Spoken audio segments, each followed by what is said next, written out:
Guys, and welcome to the channel. Today I'm going to show you how you can enable voice typing in the Motorola device.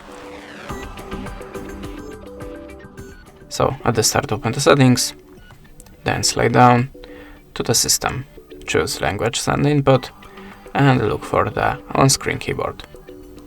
Now just tap on it, and how you can see there you have a Google voice typing, so switch it on, click OK. You can also do it by the speech option.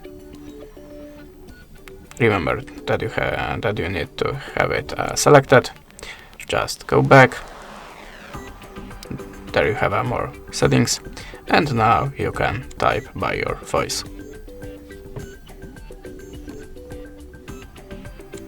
Subscribe HardReset.Info.